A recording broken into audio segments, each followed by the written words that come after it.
Hey everybody, it's Lon.TV. We're taking a look today at a new tablet from Amazon. This is their 7-inch Fire 7.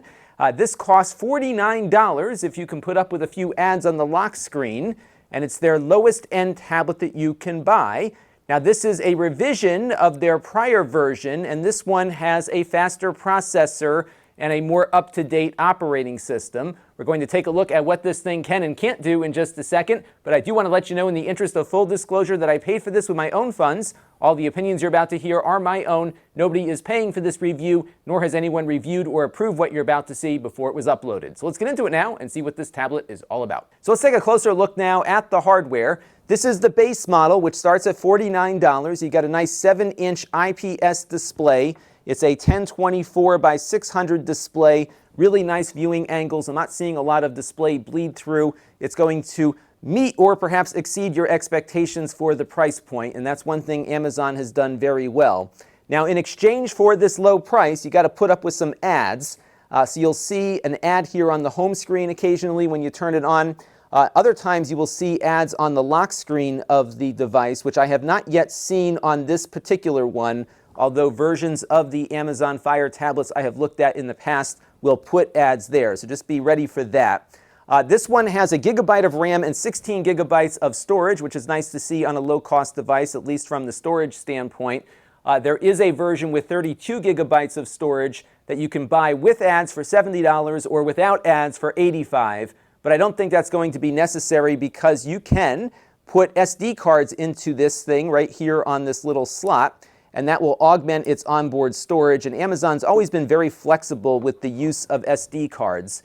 So you can use these to download media for offline viewing, for example. You can also put apps on those cards as well. It's very flexible, and I think that might be the better way to go versus getting the more expensive model with more storage.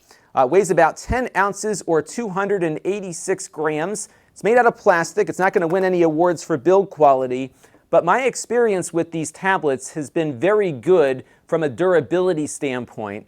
My daughter upstairs has been using a 7-inch tablet for almost her entire life at this point. It has been dropped and tossed around. It has never cracked. It's still working pretty much as good as it did when I first got it. And I think that's a good testament to the fact that Amazon is actually making this out of plastic and not out of glass. So I think if you have kids, this might hold up a little bit better. One thing, though, to keep in mind with this tablet is that it only has a 90-day warranty. So if anything happens after 90 days, you're going to have to probably just pay to replace it, which kind of makes sense given that the cost on this one is likely what an hour of any technician's time would cost you for a repair. Now this has the same processor as the 8-inch tablet, and as such it will perform the same as the 8-inch tablet, and they have also added the Amazon A-word features to this, so you can use it like an Amazon Echo and control things in your home. I will show you how that works in a few minutes. Now I wanted to take a quick technical diversion here on the differences between the 7-inch tablet and the 8-inch tablet. They both have a MediaTek 8163V processor, but the 7-inch version is running a 32-bit operating system, and the 8-inch version is running a 64-bit operating system. What does that mean for most consumers? Nothing, because most of the standard apps will be on both, but there could be applications on the 8-inch that you may not be able to get on the 7-inch if they do in fact require a 64-bit operating system. That was an interesting difference between the two, and it might be because the 8-inch version has slightly more RAM, 1.5 gigabytes versus only 1 gigabyte on this one. The 8-inch version also has a slightly higher resolution display versus the 7-inch here. Now, battery life on the tablet is up to 7 hours, Amazon says. In my testing, I found that to be relatively close if you're doing non-strenuous tasks and have the backlight kind of turned down. I think realistically, if you're playing a few games, browsing the web, you'll probably get about 5 to 6 hours. It doesn't take all that long to charge it, although they included a 1 amp charger in the box. It actually will support 2 amp charging through the USB port that it's got here at the top. This is a micro USB port. It will support charging, of course, but also USB OTG devices. You have a power switch here, you have your volume rocker here, and a headphone jack.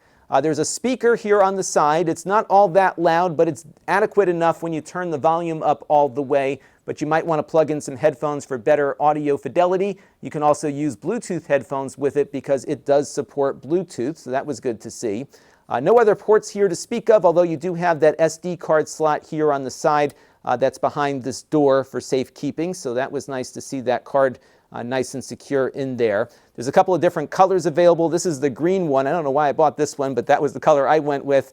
The front of the tablet will look the same no matter which color you get on the back. And if you want to spend about 30 bucks, about more than half the price of the tablet, you can get a nice little case for it as well that will prop it up. All right, so let's take a look now at some basic performance. We're going to load up the Silk browser here, which is the default browser on these Amazon tablets, and we'll go over to nasa.gov and see how fast everything renders in here. Not bad. It does support Wi-Fi, of course, 2.4 and 5 gigahertz networks. I have it connected up to my 5 gigahertz network now. It doesn't support wireless AC, but it does support the A, B, G, and N standards. And you can see here things are rendering in pretty nicely as we are browsing around here. Maybe you can try to play this video here and see how that boots up. So overall, a pretty fast and snappy response, a lot better than I remembered my other 7-inch running here. So I think you'll enjoy the performance of this new 7 if you have an older 7 that you're using now. If you're using the 8-inch tablet, I think the performance will feel largely the same. Now, as I mentioned, you can issue voice commands using the A word to this device even when it is off. This is a feature that's on the other tablets in Amazon's line, but was lacking on the 7-inch. Now you've got that feature. So I can say to the tablet, tell me the weather in New York City tomorrow. Here's the forecast for tomorrow in New York. Look for thunderstorms with a high of 74 degrees Fahrenheit and a low of 65. So as you can see, it was switched off. It came back on, answered the question, and is now giving me some visual cues here as well.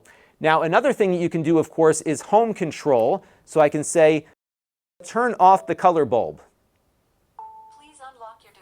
And what's odd is that it does require me to unlock it to do any home control kind of activities. So I'm not sure this is, at the moment, going to replace what you might be doing with your regular Echo devices. It could just be the skill that I'm using for that particular bulb requires some kind of authentication to get it to work, but I could not get it to turn my lights on and off without unlocking the tablet first. This seems like a software thing that could probably be resolved, but just keep that in mind. It's a little issue I'm running into, but a bulk of the A-word commands that you might issue seem to be working just fine on here, irrespective of whether the tablet is on or off.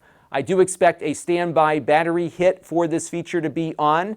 So if you are choosing to have the hands-free control be part of your tablet, I would suggest plugging it in all the time when you're not using it so that your tablet at least has a charge when you do need to pick it up and bring it somewhere. So let's move on now to some gaming. I've got a PlayStation emulator here running as part of RetroArch, and it seems to be running really nicely, actually. A good, decent frame rate here. I think you'll have a pretty good time here playing some classic games from the 16 and 8-bit era and then up to the PlayStation. I would not expect to get any usable Nintendo 64 or Dreamcast performance out of this thing, but I think for a lot of retro games you should do pretty well. And of course it will support Bluetooth game controllers too. This one's just plugged in because its battery died overnight. Now Amazon of course has its own app store for this tablet that has a lot of Android games you might see also on the Google Play Store. Just keep in mind though that if you bought a game on Google Play, it is not available to you on the Amazon App Store. You have to buy it again or figure out some way to shoehorn the Google Play Store onto your tablet. So although these run Android, they're running Amazon's version of Android, and as such, the Google Play Store is not going to be available to you by default. That said, we did install a few games on here to try them out. GTA Vice City ran very smoothly on the tablet. It was a very nice experience running around that game world on this low-cost tablet, so that worked out nicely. We also installed PacMan 256, which is a casual Android game. That one ran very nicely as well. So altogether, it was a good experience across the board for casual gaming and for emulation, again at the 16 and 8-bit levels. And on the 3D Mark Slingshot benchmark test, we got a score of 239. That is the exact same score we got on the 8-inch tablet, and that's because both tablets now are running with the exact same processor. So the 7-inch is definitely getting a performance boost this year. All right, one last thing to check out before we wrap up here, and that is playback HEVC video. I downloaded 2 test files from the Jellyfish test site. One is a 1080p file, HEVC at 110 megabits per second.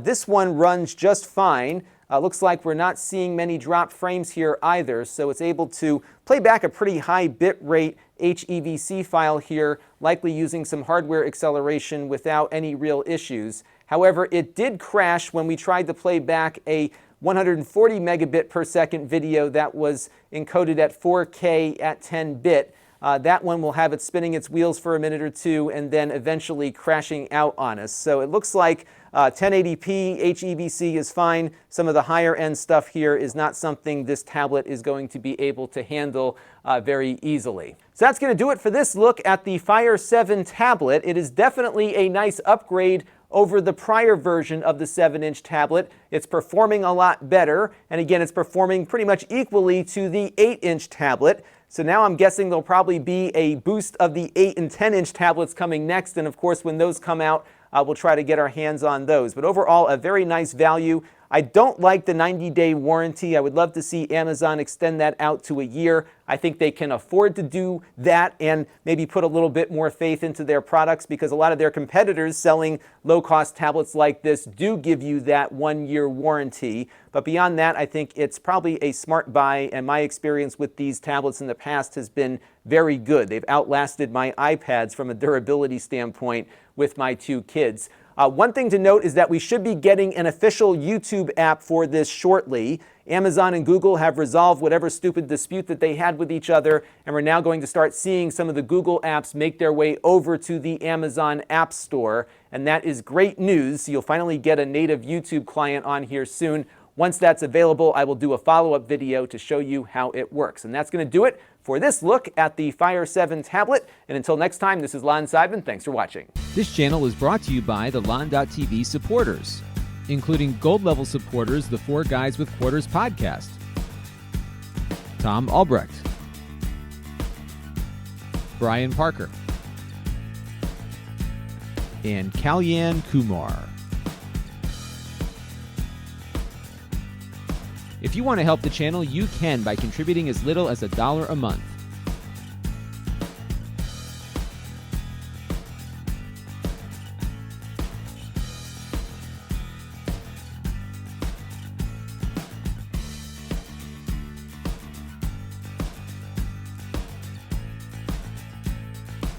Head over to lon.tv/support to learn more.